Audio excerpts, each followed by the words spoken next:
Blessed good morning to one and all, and depending on whatever time this broadcast will find you, it is good to be back with you another time. Last year, when the island of Barbados was entering a period of lockdown, the Holy Spirit would have dropped in my spirit the desire to share with his people and to encourage them during what some or many would consider to be a very difficult time. I've had such a request again um, since from February 3rd we will be entering another period of lockdown here on the island. In the midst of it, beloved, I want to always encourage us to remember that Almighty God is faithful. He continues to be Emmanuel. And of course, if He's Emmanuel, He is always with us. Hallelujah. My wife and I, we have been engaging the Bible in chronological order. And as a result of that, we ended the book of Job. And it has been a tremendous blessing, especially in the midst of all that we are going through. And when we got to this section, when Elihu began to speak, not necessarily the first chapter, but the last two of his discourse got our attention in a very significant way. And therefore, over these next 2 weeks, I want to engage you in some thoughts in relation to these two chapters. One of the takeaways from the book of Job was the fact that Job is to us now, Job is not the book of Job is not now just a book that deals or look to the issue of suffering, but indeed we view it now as even a book of tremendous wisdom. Hallelujah. And one that seeks to exalt our Almighty God in line with many other books that do exactly that. So we've come out of that experience with a new and a fresh appreciation for the book, for Almighty God, especially in times of trial and situations. And therefore, I want to do some very quick devotionals to look at these last two chapters of his discourse. And over the next 2 weeks, more than likely, I will only, they're going to be very brief. I will only look at just 6 to 7 verses at any one time. So here in Job chapter 35, the word of God says, and I'm using the New Living Translation, the same translation that we use for this study. And it says, then Elihu said, he's here reminding Job of God's justice. And then Elihu said, do you think it is right for you to claim I am righteous before God? For you also ask, what's in it for me?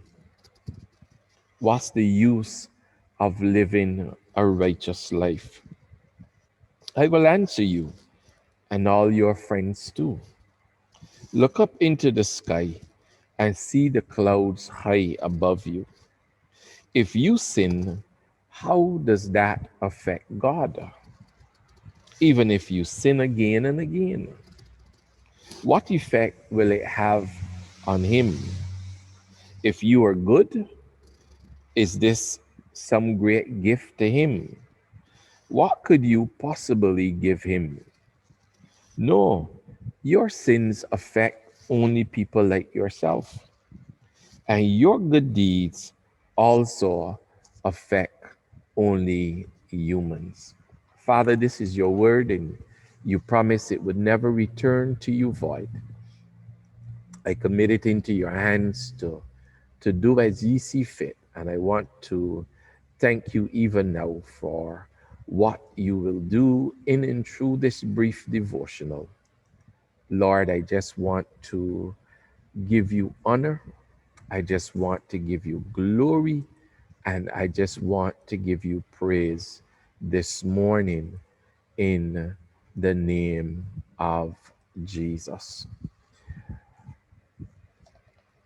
We found this to be so profound. And Elihu is here saying to Job, is it right for you to get into the face of God, especially in a time and season when Elihu clearly recognized, because he's been there all along with the discussion with Job and his three friends. We had no idea that he was even there. But is it right for you to get into the face of God without understanding what is going on and proclaim that you are righteous before Him?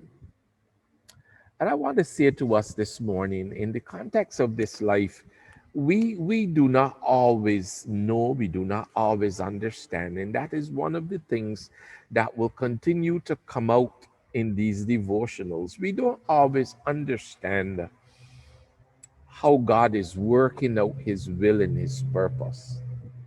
And therefore, I want to caution us today, but whatever time you will view this, I want to caution us to be always very respectful and reverent in how we go before Almighty God. Now, we know that Job said a lot of things, but the truth is that he did not curse God as the wicked enemy would have wanted him to.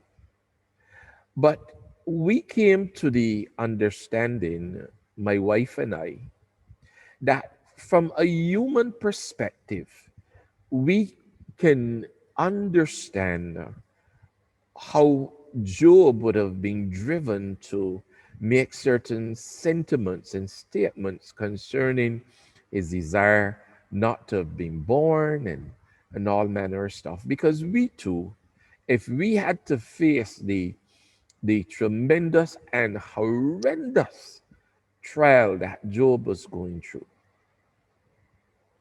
how would many of us stand? Elihu goes on and he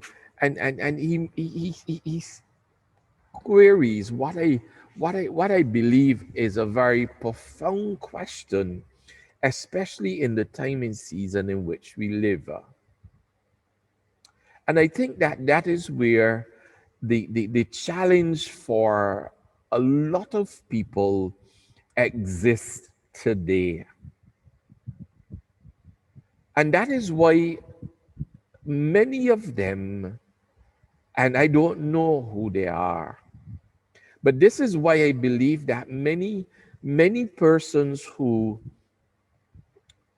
were believers over the last year, because it's been about just over a year with this COVID-19 situation. And there are some believers who have given up.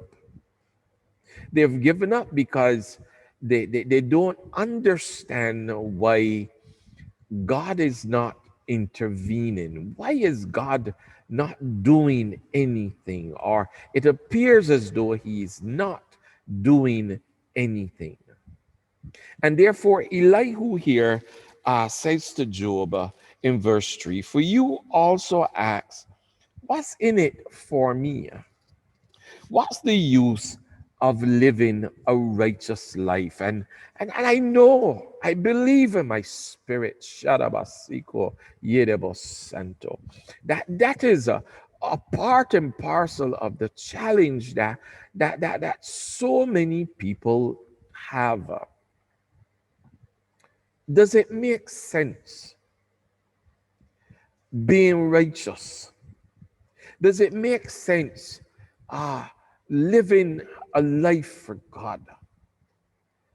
With all the trials and the tribulations, with all the loss that we suffer sometimes, even as God's people, with all the challenges we face,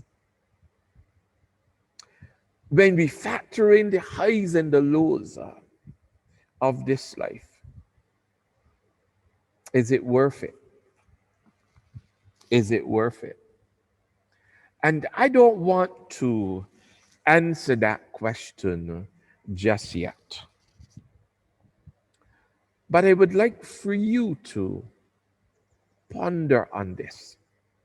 Beloved, is it right? What's the use of living a righteous life? And I would allow you to ponder on that for a little bit.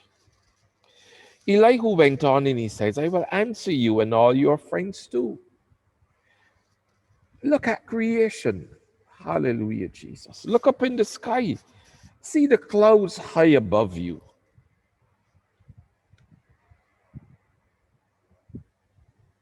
Creation. The wonderful uh, mysteries of the creation. Some things that we can't understand. Those things in themselves says to us that indeed there is an Almighty God. And the fact that there is an indication that indeed it is worth it for us to live a righteous life. He then said to Job, if you sin, if you continue to sin, how do you think that affects God? Or even if you are good, what could you possibly give him?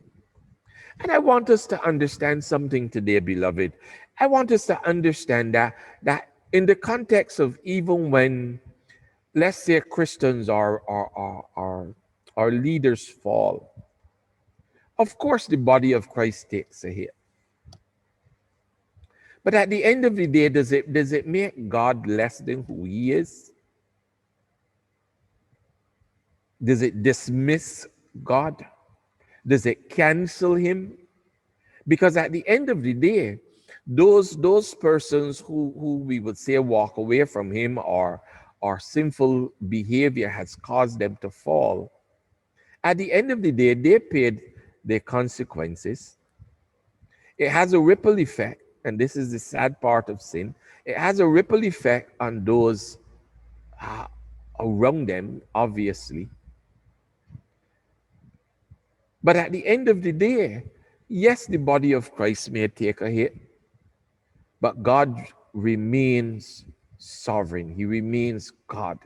He remains awesome. He remains majestic.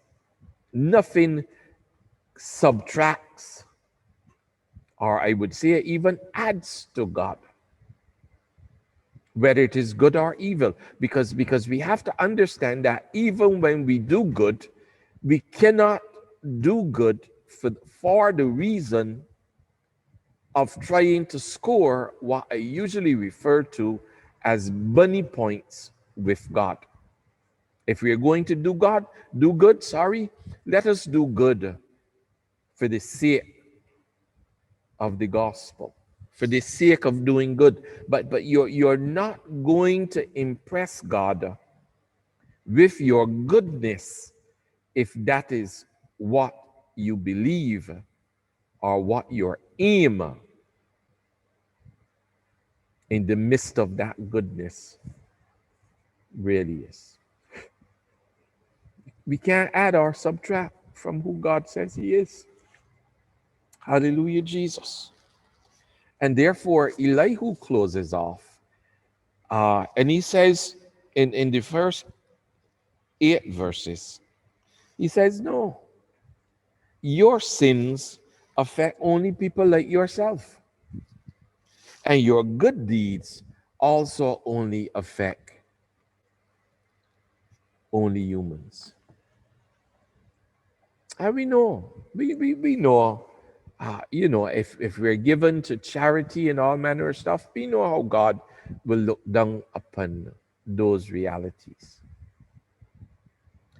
But we have to watch our motive. We have to watch how and why we are doing these things. But I want to say to us this morning, and I go back to verse 3,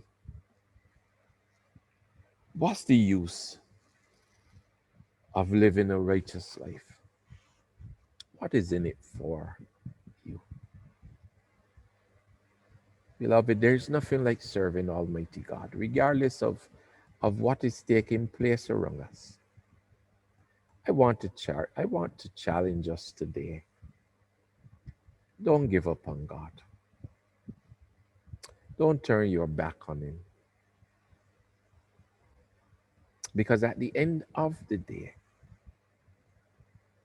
everything that you will ever be is wrapped up in Him. God hasn't forsaken us.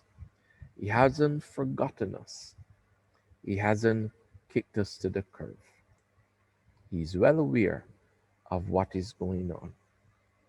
And I want to thank Him today for being the same God yesterday, today, and forevermore. Let us pray. Father, this morning, today, this evening, whatever time your people will view this, Lord,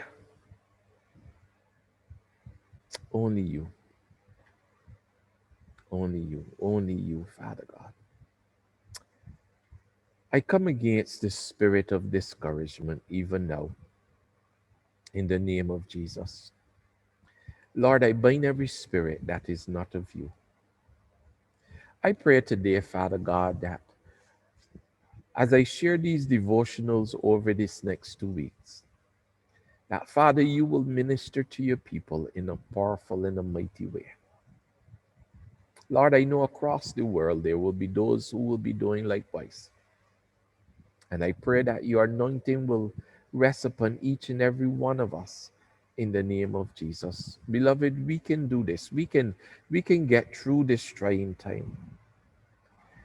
But we ought to get through it with our hands in the Master's hand.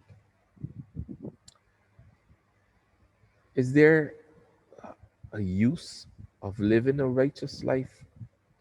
I want to say to us this morning, absolutely yes.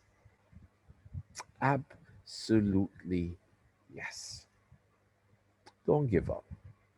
Don't give in. Don't quit. And therefore, this morning, I pray in the name of Jesus that you would look down upon us, Father God, with your mercy and your grace. And that with your help, our minds will be stayed upon you. I give you honor, I give you glory, and I give you praise. In Jesus' name, amen. The Lord bless you and keep you. The Lord make his face to shine upon you and be gracious unto you. The Lord lift up his countenance upon you and give you peace, now and forevermore. Amen. God bless. Until next time.